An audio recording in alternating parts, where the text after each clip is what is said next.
함께 살펴볼 말씀은 요한복음 5장 30절에서 36절까지 말씀을 보겠습니다. 제가 봉독하겠습니다.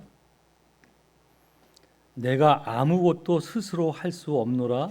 듣는 대로 심판하노니 나는 나의 뜻대로 하려 하지 않고 나를 보내신 이의 뜻대로 하려 함으로 내 심판은 의로우니라.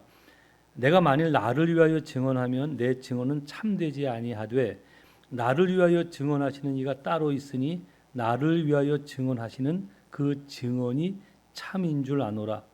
너희가 요한에게 사람을 보내매 요한이 진리에 대하여 증언하였느니라. 그러나 나는 사람에게 증언을 취하지 아니하노라. 다만 이 말을 하는 것은 너희로 구원을 받게 하려 함이니라. 요한은 켜서 비추이는 등불이라. 너희가 한때 그 빛에 즐거이 있기를 원하였거니와 내게는 요한의 증거보다 더 큰 증거가 있으니 아버지께서 내게 주사 이루게 하시는 역사 곧 내가 하는 그 역사가 아버지께서 나를 보내신 것을 나를 위하여 증언하는 것이요. 거기까지 보도록 하겠습니다. 잠깐 기도하고 이 말씀 함께 살펴보도록 하겠습니다.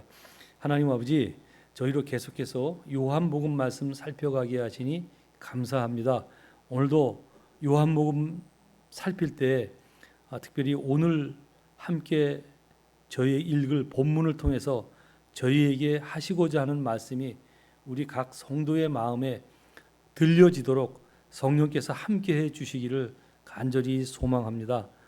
말씀을 전하는 부족한 종과 말씀에 참여하는 하나님의 귀한 백성들 머리마다 주께서 그런 축복 주시기를 간절히 소망하며 예수님 이름으로 기도드리옵나이다. 아멘. 여러분 한 주 평안하셨습니까? 지난 주일은 달라스 계시는 이승환 목사님께서 말씀을 전해주셨고 오늘은 다시 요한복음으로 돌아왔습니다. 우리는 그동안 예수님께서 안식일에 베데스다 연못에서 38년 된 병자를 치료하신 일로 인해서 그 발생된 이야기들을 살펴보고 있습니다. 오늘 본문 내용도 그 상황에서 연속된 내용입니다. 기억하시는 대로 유대인들은 예수님이 안식일에 사람을 치료하신 것과 하나님을 아버지라 하였다는 이유로 예수님을 죽이려 하였습니다. 그러나 예수님은 그들의 협박 중에도 당신이 하나님의 아들이라는 사실을 더욱 말씀하시죠. 계속해서 말씀을 하십니다. 즉 예수님은 하나님께 있는 능력과 권한이 자신에게 똑같이 있다, 그런 말씀을 합니다. 그래서 하나님께 죽은 자를 살리는 능력이 있음 같이 자신에게도 죽은 자를 살리는 능력이 있다, 그렇게 말씀하셨고 자신이 아들이기 때문에 하나님께서 세상을 심판하려 하지 않으시고 그 심판을 아들인 나에게 맡기셨다, 그렇게 말씀을 합니다. 저는 그 내용을 전하면서 오늘날 우리가 예수를 믿어서 받는 복이 무엇인지 말씀드렸습니다. 기억나시겠지만 구약 이스라엘 백성들은 하나님이 그들의 하나님이셨지만 감히 하나님 앞에 그들이 함부로 설 수가 없었다고 말씀드렸습니다. 그래서 이스라엘 백성이 그들의 하나님을 만나는 장소인 성막에서조차도 죄를 해결하지 않고 지성소 안에 들어가면 비록 대제사장이라 할지라도 바로 죽었다라고 말씀을 드렸습니다. 그 이유는 하나님이 권위적이거나 혹은 성품이 좀 사랑이 없이 까칠해서 그런 것이 아니라 죄 없는 완전한 상태를 거룩이라고 말하죠. 그것이 거룩이라면 하나님은 그 거룩함의 근본이 되시기 때문에 거룩하지 않은 그 어떤 것도 하나님과 함께 할 수 없기 때문에 그런 현상이 나타나는 거라 제가 말씀을 드렸습니다. 그러므로 하나님은 늘 이스라엘의 하나님이셨지만 이스라엘 백성에게 하나님은 언제나 두려운 존재였습니다. 하나님의 거룩하심 앞에서 언제든지 죽을 수 있기 때문에 그랬습니다.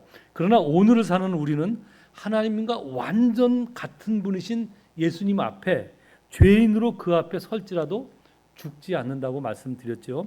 그럴 수 있는 이유는 바로 지지난주 본문에서 예수님께서 말씀하신 그 내용 때문입니다. 즉 하나님께서 심판을 예수에게 맡겨주셨기 때문입니다. 5장 21절 말씀이었습니다. 바로 그것이 오늘날 우리가 예수 믿는 복이다라고 말씀드렸습니다. 우리가 완전한 자 한 사람도 없거든요. 하나님 앞에서 고개 쳐들 수 있는 사람 단 한 사람도 없습니다. 그런데 당당히 부족한 모습 그대로 갖고 가서 말도 안 되는 땡깡을 파고 구하고 안 들어주신다고 그죠? 막 그냥 하늘을 향해서 눈을 치켜 세워도 아무 일도 일어나지 않잖아요, 그죠? 오히려 하나님이 오래 참으시고 기다려 주신 이유가 뭐냐? 예수가 우리 안에 있기 때문이다. 내가 예수 믿기 때문이다 하는 그 말씀을 지난주에 드렸습니다. 오늘 본문 내용은 바로 그 내용에서 이어지는 내용입니다. 즉 당신이 하나님의 아들로서 이 땅에 오신 메시아인데 내가 예수님이 그것을 어떻게 설명하는지에 대한 내용이에요. 내가 하나님으로부터 온 아들이다. 즉 메시아다. 헬라어로 표현하면 그리스도다. 이제 히브리어 표현이 메시아고 헬라어 표현하면 그리스도다. 당신이 그리스도인 것을 어떻게 설명하는지에 대한 내용입니다.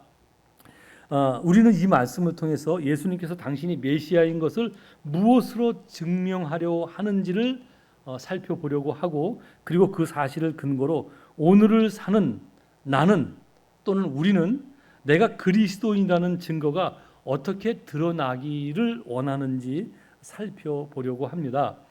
오늘 설교를 좀 더 쉽게 이해하기 위해서 제가 여러분께 한 가지 질문을 드려 보겠습니다. 나는 지금 내가 그리스도인 된 것 때문에 나에게 어떤 유익이 있기를 원하는지 한번 생각해 보십시오. 제가 질문을 살짝 바꾼 거예요. 그죠? 어떻게 내가 그리스도인인 것이 증거되기를 원하냐? 이게 쉽지만 조금 생각해 보면 어려울 수 있는데 누구나에게 적용하려면 조금 바꾸면 되거든요. 내가 그리스도인이 된 것 때문에 나에게 어떤 유익이 있기를 원하는지 그것을 한번 생각해 보면 된다 하는 말씀을 드립니다. 저는 종종 목사지만 이런 바람을 갖고 있습니다. 하나님 아버지, 교회 빈자리가 많네요. 그래도 제가 복음을 전한다고 전하는데 제가 복음을 전하는데 왜 빈자리가 있습니까? 빈자리가 꽉 채워지기를 원합니다. 그런 생각을 목사지만 종종 합니다. 또 이런 기도도 합니다. 하나님, 성경 말씀을 보면 감동적인 설교 내용이 팍팍 떠오르게 해 주십시오. 왜죠? 늘 설교를 해야 되니까. 그죠? 그래서 목사일 때 성경을 보면 저 찬찬히 보는 건 있어요. 전해야 되니까. 그런데 사실 은혜를 여러분보다 못 누릴 수도 있어요. 여러분은 진짜 그 하나님을 향한 마음을 갖고 본다면 여러 내용이 보일 텐데 저희는 자꾸 분석하고 따지고 이런 것이 먼저 앞서기 때문에 여러분보다 은혜를 못 누릴 수 있거든요.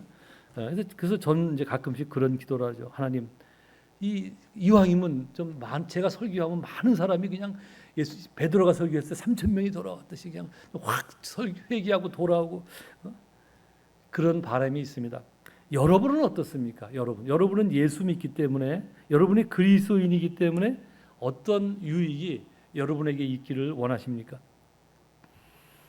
뭐 이제 학생이 좀 다르고 또 우리 이제 사업하시는 분들이 좀 다르리라 생각이 되어집니다. 학생들은 뭐 공부에 관한 게 많겠죠, 그죠? 하나님, 제 머리 회전 속도가 한 RPM 한 2만 정도. 여러분 아시죠? 여러분 운전하시는 차량 RPM이 3,000만 넘으면 막 굉음 소리가 납니다. 왱 하고. 근데 내 머리 속도가 한 2만 정도 돼서 뭐든지 기억해내고 뭐든지 막 그냥 창의적인 생각, 팍팍 정리, 뭐 분석 이런 것들이 너무너무 잘 되게 도와주십시오. 뭐 이런 바람이 있겠죠. 그죠? 내가 그리스도인이니까. 그죠? 내가 예수를 믿으니까. 그런 축복 안 바래요? 그런 기대가 없어요? 하나님이 기대할 만한 분이 아니세요? 저는 많이 기대하거든요. 또 사업하시는 분들은 뭐 하나님 물질로 콱콱 빌어주십시오. 그죠? 많은 고객들이 막 밀어닥쳐서 내 주머니가 팍팍 쌓이면 내가 하나님을 위해서 내가 10의 2조를 한번 드려보고 싶습니다. 많은 어려운 자들을 도와보고 싶습니다. 뭐 이런 기도하지 않겠습니까? 몰상시간 기도 같죠, 그죠? 예. 그럼 제가 고상한 기도를 한번 말씀드려 보겠습니다. 아마 공통적으로 하는 고상한 기도는 이런 것이 있지 않을까 생각됩니다. 하나님, 우리 교회가 이 지역에서 가장 큰 교회가 되게 해 주십시오. 왜? 내가 다니니까. 그죠? 혹은 하나님, 그렇게 전도해도 저렇게 뺀질거리는 저 아무개에게 하나님의 능력을 좀 보여주십시오. 그래야 내가 옳다는 게 입증되지 않겠습니까? 뭐 그런 생각하잖아요, 그죠? 같이 나가다 돌부리께 넘어지든가, 운전하다 딱지야 2개 팍팍 뛴다든가 말이요, 그죠? 저도 고백했지만 우리는 늘 그런 것으로 내가 그리스도를 믿는 축복을 받기 원합니다. 그런 것으로. 예. 혹은 예수님이 나와 함께 하신다는 것이 남에게 그렇게 증명되기를 원하고, 그리고 그런 것을 체험하기 원합니다. 여러분, 과연 예수님은 어떠셨을까요? 예수님께서 오늘 막 내가 하나님과 동일한 분이야. 그걸 어떻게 증명해? 내가 설명할게. 그리고 이제 설명하는 내용이 오늘 본문 내용이거든요. 예수님은 어떻게 당신이 그리스도인 되심을 나타내기 원하셨을까요? 한번 확인해 보겠습니다. 어디를 보나 하면 30절에서 32절까지 말씀을 보겠습니다. 시작. 내가 아무것도 스스로 할 수 없노라. 듣는 대로 심판하노니 나는 나의 뜻대로 하려 하지 않고 나를 보내신 이의 뜻대로 하려 함으로 내 심판은 의로우니라. 내가 만일 나를 위하여 증언하면 내 증언은 참되지 아니하되 나를 위하여 증언하시는 이가 따로 있으니 나를 위하여 증언하시는 그 증언이 참인 줄 아노라. 보셨듯이 좀 이제 말이, 예수님이 말씀을 좀 멋있게 하셨어요, 그죠? 말씀을 멋있게 하셨는지 이 요한이, 원래 요한이 좀 글을 잘 쓰니까 글을 좀 잘 써서 예수님의 뜻을 표현해서 그런지 모르지만 한 번 읽어서 얼른 이해가 잘 안 돼요. 근데 이제 쉽게 얘기하면 예수님은 자신을 위해 아무것도 하지 않는다는 말씀입니다. 오직 하나님께서 원하신 것만 한다. 그 말씀을 하셨습니다. 또한 만약 예수님이 스스로 자신을 위해 능력을 나타내면 그 증거는 참된 것이 아니다라는 말씀을 합니다. 왜냐하면 그것은 자기를 나타내기 위한 것이기 때문이다. 예수님이 그렇게 말씀을 하세요. 우리가 원하는 것과 좀 많이 달라요, 그죠? 예수님께서 당신이 메시아인 것이 어떻게 입증되기를 원하는지 살펴봐야 돼요. 제가 또 잔소리를 한번 원래 안 하려고 그랬는데 자꾸 잔소리하는 것 같아서, 목사는 성도들에게 잔소리하면 안 되거든요. 잘 여러분들 섬겨야 되는데 자꾸 잔소리할 때가 많아서 그냥 참고 넘어가려다 하나 더 잔소리를 좀 하겠습니다. 여러분, 기독교 신앙과 세상 종교가 다른 것이 많이 있죠, 그죠? 근데 특별하게 다른 것이 있습니다.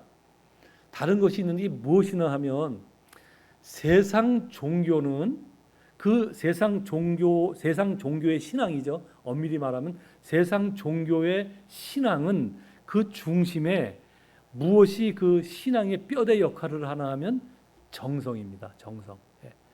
정성을 들이면 돼요. 그래서 여러분 아시겠지만 모든 그 기도의 신앙 행위에 정성이 들어가요. 그 정성으로서 자기가 신앙하는 신을 감동시켜야 되기 때문에. 그런데 기독교는 어떨까요? 기독교 신앙은 정성이 아니에요. 기독교 신앙의 뼈대 중심에는 정성이 아니라 뭐죠? 순종이라고요. 이 정성과 신앙이 어떻게 틀리는지 아세요? 정성은 주체가 자기예요, 자기. 내가 정성을 들이는데 내가 어떻게 하느냐에 따라서 모든 것이 결정이 되어진다고요. 그런데 기독교 신앙은 순종이라고 그랬잖아요. 순종은 주체가 나예요? 아니죠. 순종을 원하는 주체가 있잖아요, 그죠? 그것이, 그러니까 우리로 얘기하면 하나님이고, 하나님의 말씀이 기독교 신앙의 뼈대가 되는 거예요. 그래서 순종이라고요. 이게 어떻게 차이가 나죠?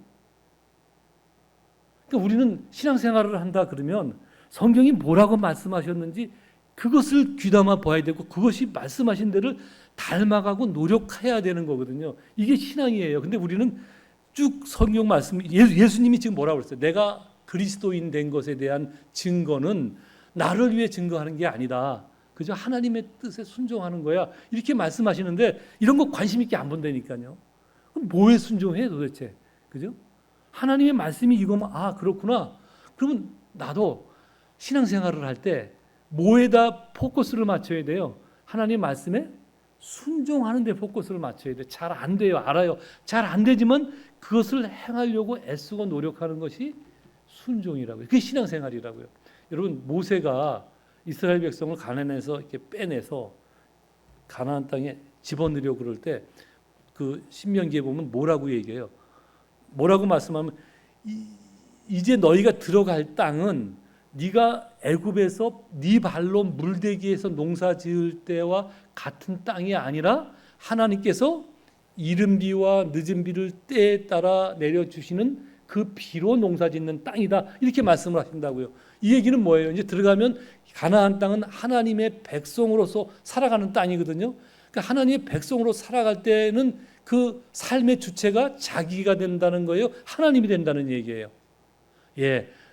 그때는 농사가 모든 거였으니까 애굽에 살 때는 자기가 열심히 발로 물대기 한다는 거 알죠? 발로 물풍차를 돌려서 물을 잘 끌어올리면 농사가 잘 되고 게을르면 안 되는 거예요. 주체가 자기예요. 그러나 하나님의 백성으로 살아가는 가나안 땅은 주체가 내가 아니라니까요. 하나님께서 이른 비와 늦은 비를 주시는데 그 비로 농사 짓는 땅이래요. 그러면 가나안 땅에서 하나님 백성으로 사는 땅은 당연히 뭘 보고 살아야 돼요? 하나님 말씀 보고 하나님이 무엇을 원하시는데 포커스를 맞추고 사는 게 하나님 백성으로서의 삶이라고요. 제가 이 잔소리 안 하려고 그랬는데 우리는 그렇게 살아야 되는 사람들이에요. 그런데도 하나님 백성으로 살아가는데 모든 포커스를 자기한테 맞춘다니까요. 하나님 나를 도와주셔야 됩니다. 내가 이것을 해야 되는데 하나님 이렇게 역사해 주셔야 됩니다. 이러고 신앙생활을 한다고요. 그래도 하나님이 안 때리시죠. 왜? 우리가 예수 믿으니까. 오래 참아주시는 이유, 그게 예수 믿는 복이라니까요.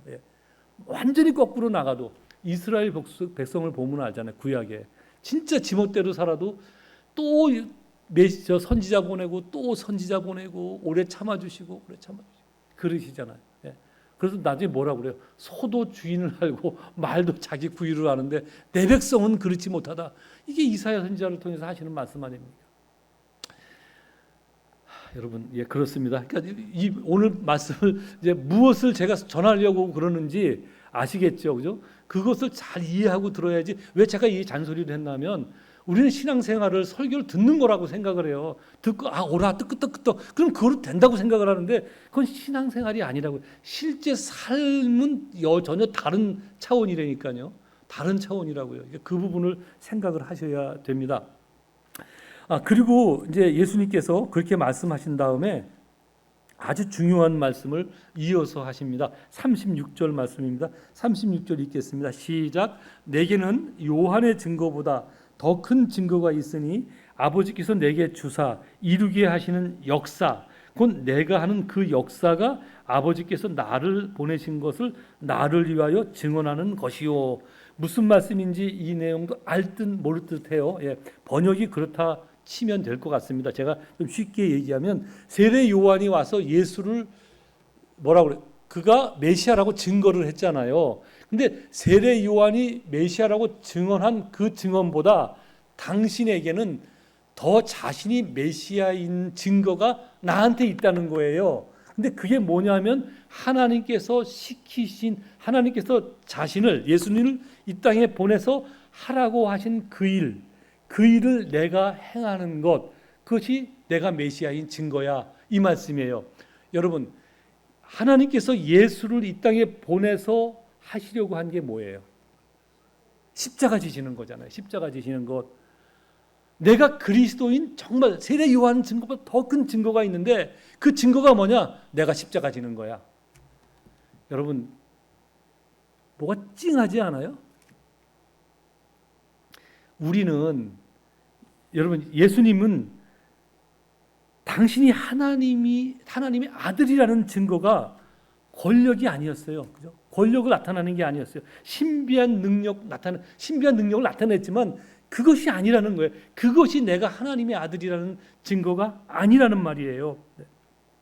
십자가에 달려 죽는 것, 그것이 내가 그리스도인, 메시아인 증거야, 이 얘기를 합니다. 여러분 한번 생각해 보십시오. 하나님의 아들이 그 십자가를 진다는 것은 우리는 요즘에 신앙의 언어가 돼 버렸어요. 그죠? 그냥 그 이미지에 목에다 걸고 다니고 막 그러니까. 그런데 여러분, 이 당시 십자가를 지는 죄는 가장 극악무도한 죄인만 십자가를 졌어요. 그 형벌을 받았다고요. 근데 하나님의 아들이 십자가를 진다는 것이 여러분의 논리 구조상 이게 성립이 되는지 한번 생각해 보세요. 전혀 성립이 안 돼요. 어떻게 하나님의 아들이 십자가를 지십니까? 근데 예수님이 와서 뭐라 그래요? 내가 그리스도인 된 증거는 내가 십자가를 지는 거야. 이 말씀을 하신다니까요. 여러분, 예수님이 능력이 없으셨습니까? 그렇다고 해서? 능력이 많으셨잖아요. 우리가 지금 요한복음 6장을 살피고 있는 5장을 살피고 있는데 아셨죠? 첫 번째 기적이 뭐예요? 물로 포도주를 만드셨다니까요. 두 번째 기적은 뭐예요? 그 왕의 신하의 아들을 고쳐줬잖아요. 지금 조금 전에는 우리 5장에서는 38년 된 병자를 말씀 한마디로 치유하셨다니까요. 예수님이 능력이 없질 않아요. 근데 그 능력을 내가 그리스도라는 것을 드러내기 위해서 사용하지 않으셨다는 거예요. 그 대표적인 예가 또 있죠. 아시겠지만 예수님이 메시아로서 사역을 시작할 때 그 첫 요한복음에는 등장을 안 해요. 공간복음에는 마태, 마가, 누가는 다 등장을 합니다. 메시아 사역을 시작하면서 제일 처음 당한 일이 마귀한테 시험 받는 일이었어요. 근데 마귀가 무엇을 시험했는지 여러분 아시죠? 제 첫 번째 그 시험이 뭐예요? 첫 번째 시험. 예. 네가 아니죠. 돌로 떡을 만들어 먹어봐. 그러는 거잖아요. 예수님이 40일 금식한 그 시점에서 그 시험을 받았어요. 얼마나 유혹이 됐겠어요. 필요한 거 채우는 거니까. 근데 예수님께서 그렇게 반응하지 않으셨어요. 두 번째 시험이 뭐예요? 두 번째 시험. 그 원래 두 번째 시험과 세 번째 시험은 그 공간 복음인데 이게 왔다 갔다 해요. 예. 그러니까 그 순서가 중요한 건 아니라는 얘기예요. 근데 어쨌든 두 번째 시험은 네가 그 한번 떨어져 봐. 네가 떨어지면 네가 하나님의 아들이라며. 그러면 하나님께서 받아주실 거 아니야. 그 얘기가 시편 91편에 나오는 얘기거든요. 성경에 기록되어 있잖아. 내가 지금 딴 얘기하는 게 성경에 기록되어 있으니까 네가 한번 나한테 확인시켜줘. 근데 예수님이 그 말씀에 반응하지 않았어요. 세 번째 시험은 나한테 한 번만 절해. 세상 모든 것을 너에게 줄게.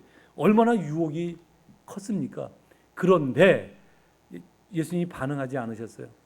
왜? 마귀한테 그거 드러낼 이유가 뭐 있어요? 그죠? 마귀한테 내가 하나님의 아들인 것을 드러낼 이유가 뭐 있냐고요. 그러니까 안 한 거예요. 사람은 하나님의 말씀으로 사는 거지 그런 잘난 체로 사는 거 아니야 라는 말을 분명히 하셨어요. 여러분 또 있어요.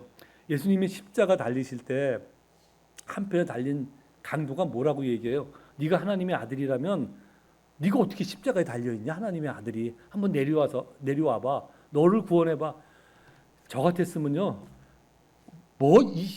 이 가정, 너 잠깐 기다려. 그리고 잠깐 내려와서 한 대 후드려 패고 딴지 걸어서 넘어뜨리고 다시 올라가서 십자가를 지지 않았을까? 그런 생각을 합니다. 여러분, 그렇게 십자가에서 내려오는 것이 하나님께서 예수님을 이 땅에 보내신 목적이 아니죠. 그죠? 아니라고요. 예수님이 그것을 너무 잘 아셨어요. 그래서 십자가에서 뭐라고 기도하시죠? 주님, 저들을 불쌍히 여겨 주십시오. 저들은 지금 자기들이 하는 일을 몰라서 저렇게 합니다. 그 기도를 한다고요. 혹시 여러분 중에는 아니 그렇다면 지금까지 예수님께서 나타내신 능력은 다 뭐야? 그게 하나님의 아들이기 때문에 그런 거 아니야? 메시아이기 때문에 그런 거 아니야? 물론 맞습니다. 그런데 그것을 어떤 목적으로 사용했냐는 것이죠. 하나님의 아들이고 메시아인 것을 드러내기 위해서 사용하신 것이 아니에요. 다 누군가의 아픈 자를 치료하기 위해서 또 누군가의 연약함을 붙들기 위해서 나타내신 것이 당신이 메시아 된 것을 자랑하기 위해서는 단 한 번도 사용하지 않았다는 사실을 우리가 알아야 됩니다. 바울 사도는 빌립보 성도에게 그래서 예수님을 이렇게 소개합니다.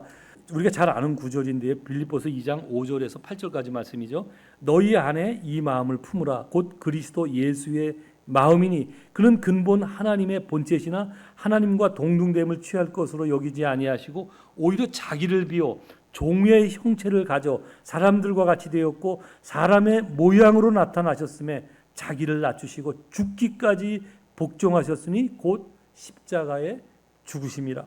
예수님은 이 땅에 오실 때 당신이 가진 권위, 권세를 다 내려놓으셨어요. 그죠? 오히려 종의 형체, 사람의 형체를 가졌는데 죄인의 형체를 입고 이 땅에 오셨다는 얘기예요. 그래서 우리 죄를 대신해서 그가 죽으셨다는 것이 바울 사도의 증언입니다. 그것을 깨달은 바울은 어떻게 살았을까요? 제가 말씀드렸죠. 기독교 신앙은 하나님의 말씀을 본받아 말씀대로 따라 사는 것이라고 바울이 그렇게 예수를 전했어요. 그럼 바울은 어떻게 살았냐는 것이죠. 제가 그랬잖아요. 성경을 어떻게 보는 게 가장 옳게 보는 거냐. 예수가 구약 성경을 어떻게 봤는지 그 관점으로 봐야 되고, 그 예수님께서 깨달은 구약의 말씀을 제자들이 어떻게 실천하면서 살았는지, 어떻게 보았는지, 그 계복, 또 그 제자들의 깨달음과 가르침을 그 다음에 그 속사도라고 그래요. 속사도 때부터는 제가 기록이 많이 남아 있다고 그랬잖아요. 그 기록에 보면 어떻게 그들이 신앙의 삶을 살았는지, 그 계보를 이어가는 것이 성경을 바르게 살아가는 거예요. 그것에 벗어나서 뭔가 능력 행하고 뭐 한번 기도하면 확 넘어지고 이런 것 쫓아가는 것이 되게 좋아 보이지만 기독교 신앙이 아닐 수도 있다는 사실을 아셔야 돼요. 예.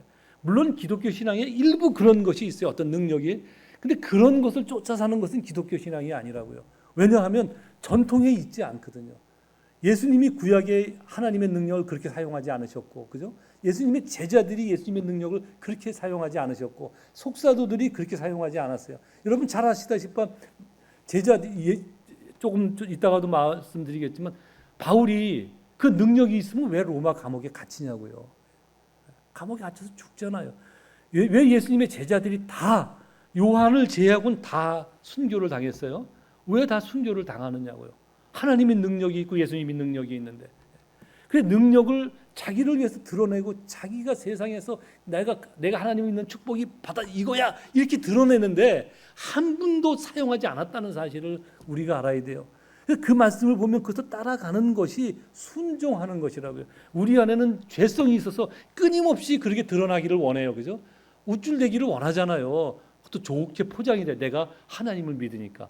대상은 하나님을 안 믿고 맨날 나를 이렇게 비난하는 저것이 콱 그냥 내 앞에서 무너지거나 내가 잘 되거나, 그죠? 우리 다 그런 거 바라지 않습니까? 근데 예수님도 그렇게 그런 마음을 한 번도 갖지 않고 그렇게 사시지 않았고, 제자들도 그렇게 살지 않았고, 바울도 그렇게 살지 않았다는 사실을 제가 말씀드리고 있는 것입니다. 과연 바울은 어떤 삶을 살았을까요? 고린도후서 11장에 보면 바울이 자신이 어떻게 살았는지 간증하는 이야기가 나옵니다. 바울은 예수를, 그 내용을 보면 예수를 알았기 때문에 죽도록 고생했다는 얘기예요. 예수 알았기 때문에. 그래서 자기가 죽도록 살았다, 고생했다는 얘기를 어떻게 얘기하냐면 40에 하나 감한 매를 5번 맞았대요. 그러니까 39대 그 맞는 매를 5번 맞았대요. 왜 39대 맞나 그러냐면, 이제 그 당시 사람을 죽이는 것은 로마 사람들만 사형을 집행할 수 있어요. 근데 일반 사람들이 이제 죄를 잘못하면 때리는데 맞다가 죽을 수 있잖아요. 주로 이제 그땐 태형이었단 말이에요. 이제 두드려 맞는 매인데 채찍으로 때리는데, 채찍으로 맞아도 아시겠지만 한 대 맞으면 피가 지고 그러는데, 그 당시는 채찍 끝에다가 사람 때릴 때 뼈 조각을 묶었단 말이에요. 그거 갖고 한 대 후려치면 피 지는 것이 아니라 살이 이렇게 파인다고요. 그런 매를 40대, 자기들 통계에서 나왔겠죠, 그죠? 40대 맞으면 죽더라는 거예요. 그러니까 사람을 죽이면 안 되니까 죽기 전에 39대까지 때리라는 것이 그 당시 룰이었거든요. 근데 그런 매를 예수 믿었기 때문에 5번을 맞았다는 거예요. 얼마나 힘들었을까 그런 생각을 합니다. 또 3번 태장으로 맞았대요. 태장은 이제 묶여서 맞는 매죠. 아프다고 말도 못하고 꼼짝하고 맞는 거예요. 돌에 맞아 죽는 것으로 알고 내다버림을 당했대요. 여러분, 제가 요즘은 그렇게 끔찍해서 잘 그렇게 안 보여주는데 제가 우연찮게 그 지금 이슬람권 사람들이 그 자기들의 명예살인 그런 거 하는 장면을 잠깐 봤어요. 이슬람 율법에 따라 돌로 때려 죽이는데 사람을 앉혀놓고 쭉 돌아서 돌로 때리더라고요. 근데 사람을 돌로 때려 죽는데 맞으면 아플까봐 사람들이 이렇게 돌 잡아, 제일 작은 돌 잡아서 이렇게 던져서 때리지 않더라고요. 왜? 때려 죽여야 되니까. 그러니까 어떻게 던지겠어요? 돌로 때려서 죽이는 벌을 받는데 둘러선 사람들이 가장 작은 돌 집어서 아프지 않게 살짝 던지지 않더라고요. 이해하시겠죠? 죽으라고 때리니까 있는 힘을 다해서 던지지 않겠어요. 그 맞으면 얼마나 아프겠어요. 그래서 바울이 뭐라고 그래요? 사람이 자기가 죽은 줄 알고 사람들이 갖다 버렸다는 거예요. 근데 안 죽었죠. 그죠? 하나님이 그 생명이 거기서 끝나면 안 되니까 살려내셨잖아요.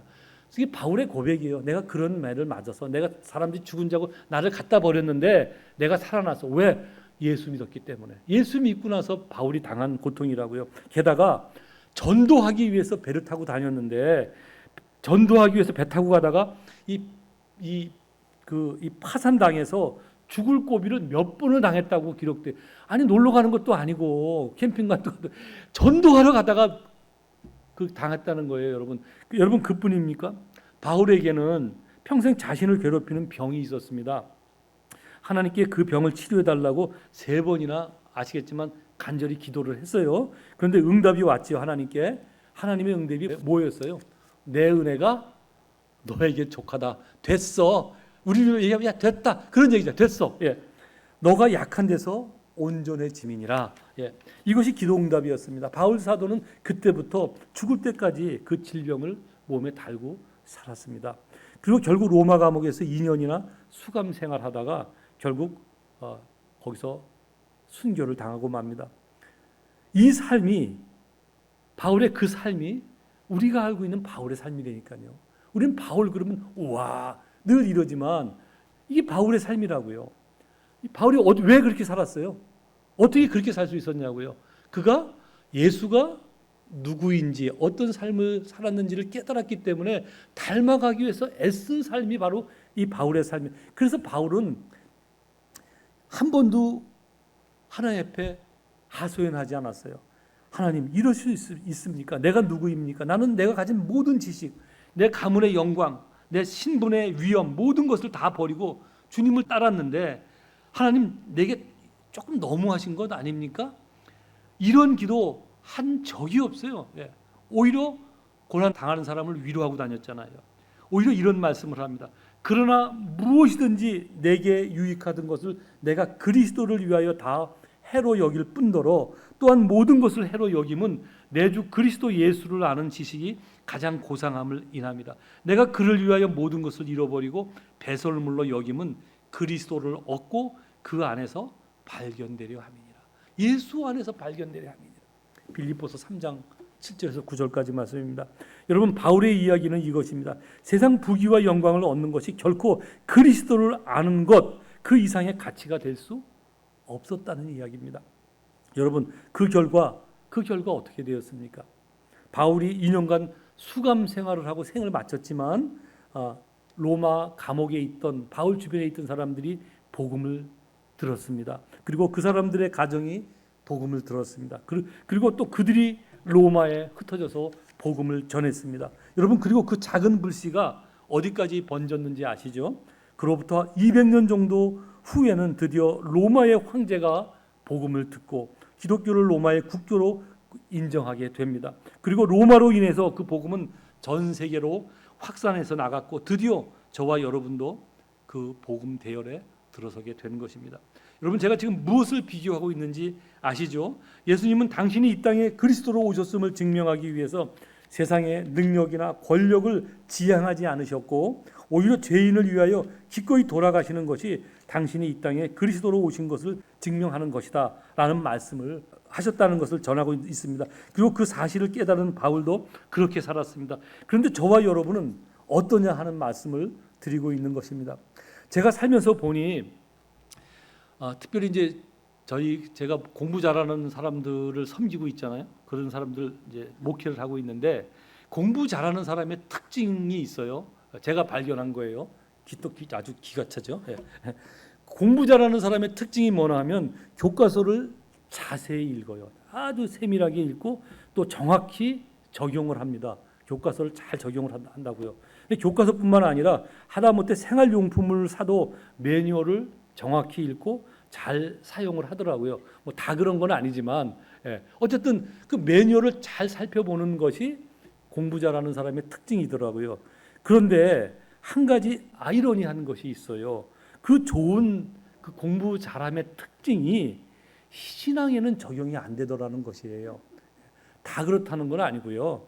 일부 어떤 사람이 그렇다는 얘기를 하는 거예요.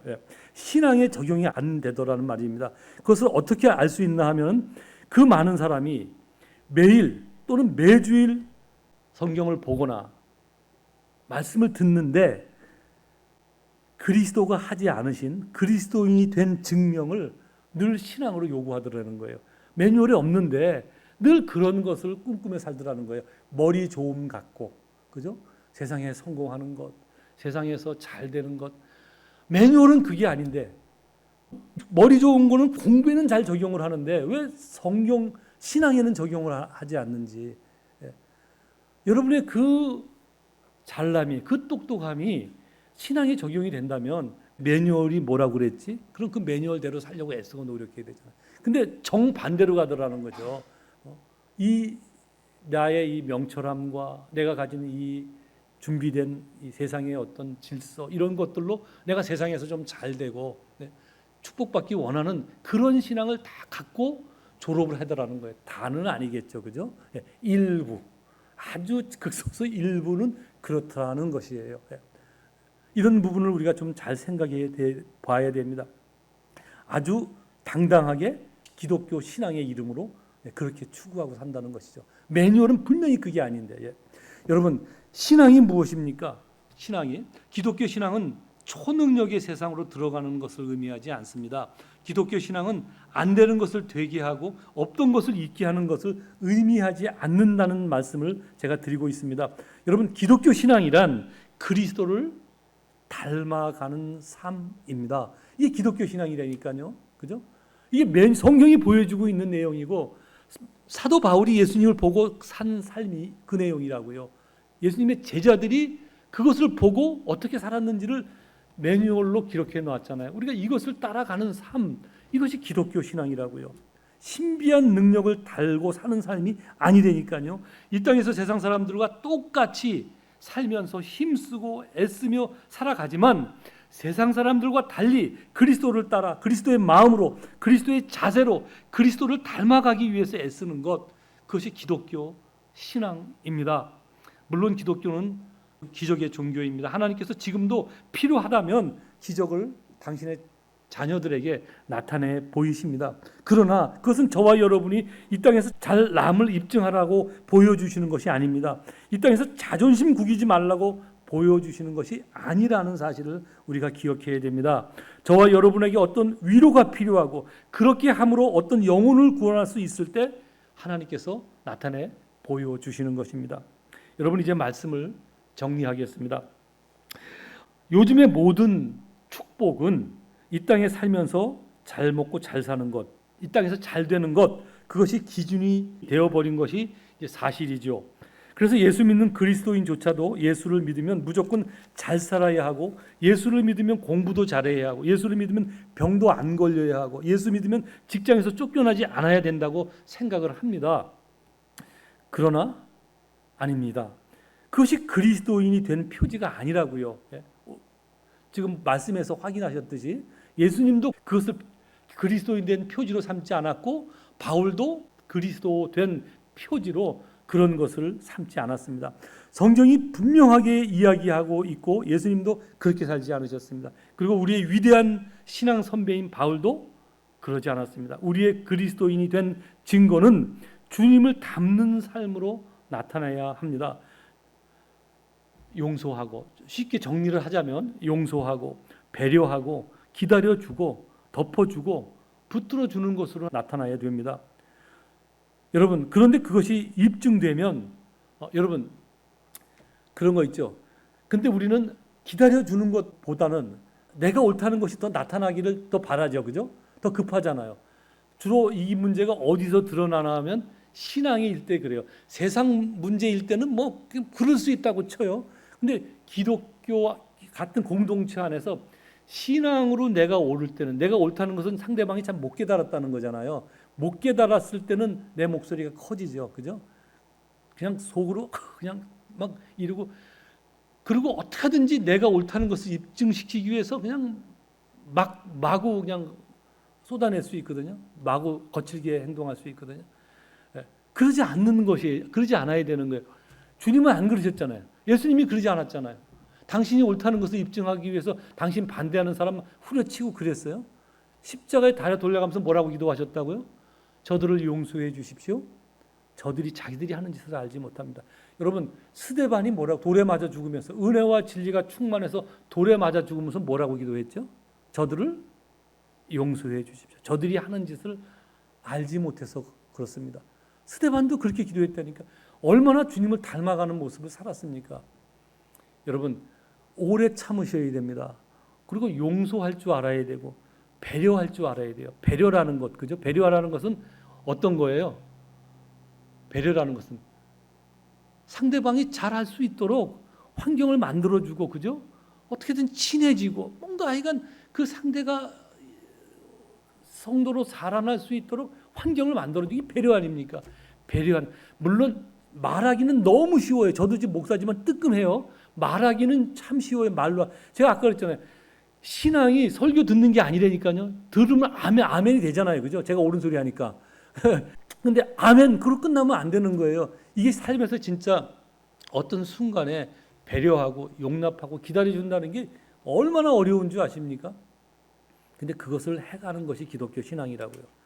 작은 부분에서부터 뭔가 이게 생색이 나는데 말고 생색이 안 나는 데서 그것을 하셔야 되는데, 생색이 안 나는 데서, 아무도 안 보는 데서 남을 좀 위하고, 그죠? 어떤 성도를 위하고, 안 믿는 사람을 전하기 위해서 내가 좀 애쓰고 그러는 거예요. 하나님의 교회를 좀 더 온전케 하기 위해서 조금 더 시간을 내고 관심을 갖고, 누가 알아줘? 아무도 안 알아줘. 근데 그렇게 배려하는 거예요. 왜? 내가 안 하면 딴 사람이 더 수고하니까. 그런 일을 이건 뭐 교회 집사나 하는 거지, 오래 다니는 사람만 하지. 아니요. 그런 거 오래 다니고 집사이고 아무 상관없어요. 아무나 할 수 있는 거예요. 아무나. 예수를 닮아가고자 하는 마음, 내가 그리스도인이 되었기 때문에 할 수 있는 마음이 그런 거라니까요. 근데 우리는 주로 그리스도인이 되었기 때문에 세상 앞에 자꾸 드러나기를 원하고, 세상 앞에서 잘 되는 걸 원하고, 뭔가 세상 사람들 앞에 박수 받는 거 원하고, 그런 것이 내가 그리스도인 된 증거가 아니라고 말씀드렸죠. 그 근거가 뭐야? 예수님이 그렇게 안 사셨잖아요. 바울이 그렇게 안 살았잖아요. 스데반 집사가 그렇게 안 살았잖아요. 제자들이 그렇게 안 살았습니다. 성경에 있는 인물들이 한 사람도 그렇게 산 사람이 없어요. 이게 매뉴얼이라고요. 그죠? 그러면 우리는 우리는 어떤 삶을 살아야 되는지 자명하잖아요. 그냥 한 귀로 듣고 한 귀로 흘려버리는 것이 아니라, 말씀이 그렇구나. 순종해야지. 순종하는 삶이 기독교 삶이라는 사실을 우리가 알아야 됩니다. 예수님께서 요한복음 마지막입니다. 17장에서 이렇게 기도하셨습니다.